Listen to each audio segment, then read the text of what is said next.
Welcome back to my channel. আমি শুধু চলে এসেছি আবারও কিছু রেসিপি নিয়ে। তখন নিয়ে নিয়েছি লঙ্কা, নিয়ে নিয়েছি রসুন আর নিয়ে নিয়েছি টমেটো। এটাকে আমি কেটে নেব। রসুনটাকে তো ছাড়িয়ে নিয়েছি, তাই দিয়ে দেবো মিক্সির জারে। আর টমেটোটাকে আমি কেটে নিয়েছি, সেটাও দিয়ে দেবো মিক্সির জারে। কিছুটা লঙ্কা কেটে নিলাম, তাতে কী হবে মানে মিক্সটা ভালো করে হবে, তার জন্য এবার আমি এটা পেস্ট করে নেবো। দেখো পেস্ট করে নিয়ে এসেছি, এর মধ্যে দিয়ে দেবো লবণ। মশলার মধ্যে দিয়ে দিলাম লবণটা, দেখো দিয়ে দেবো কিছুটা চিনি, দেবো কিছু হলুদ, একটু জিরে গুঁড়ো আর দেবো একটু লঙ্কা গুঁড়ো। এইটাই মশলা লাগবে। দেখো কড়াই তো বসিয়ে দিয়েছি, কড়াই তো গরম হয়ে গেছে।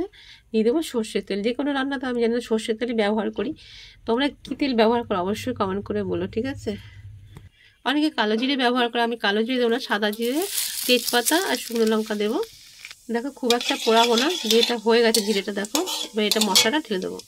মশলাটা ঢেলে দিলে দিয়ে দিচ্ছি। এবার এটাকে যতক্ষণ না তেল বেরোয় ততক্ষণ আমি কষিয়ে যাবো ভালো করে। তোমরা তো সবাই জানো যত মশলা কষানো হবে তত তার স্বাদ টেস্ট ভালো হবে, তাই কষিয়ে নিই ভালো করে আমি এটাকে, ঠিক আছে? দেখো মশলাটা তো কষানো হয়ে গেছে, দেখতে পাচ্ছি। এবার জল দিয়ে দেবো। দেখো ফ্রাইং প্যান গরম করে তেল দিয়ে দিয়েছি, তেলও গরম হয়ে গেছে আমার।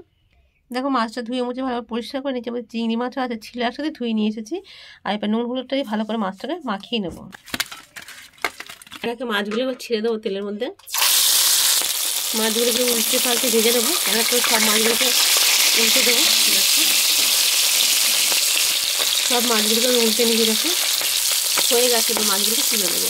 আমার সব মাছগুলো দেখো ভাজা হয়ে গেছে, ঠিক আছে? সব মাছ দিয়ে নিয়েছি। দেখো ঝোল আমার ফুটে গেছে। এবার মাছগুলোকে আমি এক এক করে এর মধ্যে দিয়ে দেবো। সবগুলোই একসাথে দিয়ে দিলাম।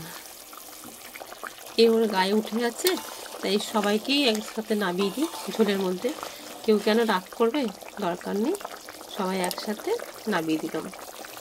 রং দেখে বুঝতেই পারছো কত সুন্দর হয়েছে, তাহলে খেতেও কেমন হবে বলো। আর আমি কিন্তু এতে পেঁয়াজ ব্যবহার করিনি, আর তোমার আদাও ব্যবহার করিনি। এই মাছটা অনেকে অনেক রকমভাবে রান্না করে, কেউ কালো জিরে সম্বাদ দেয়, আমি কালো জিরে না, আমি জিরেই সম্বাদ দিয়েছি। একটু গরম মশলা দিয়ে দেবো ওপর থেকে, দেখো। তার সাথে একটু শীতকাল যেহেতু একটু ধনে পাতাও দিয়ে দিলাম, তাহলে খুব সুন্দর লাগবে এটা খেতে।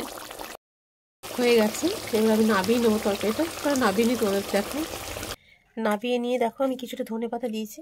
তা কেমন হচ্ছে তোমরা অবশ্যই বলো। আর আমার বক তোমাদের কেমন লাগে সেটাও বলো। আর তোমাদের যদি কোনো রেসিপি জানার থাকে সেটাও বলো।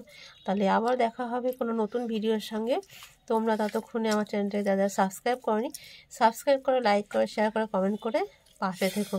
তাহলে সবাই সুস্থ থেকো, ভালো থেকো। সবাইকে টাটা।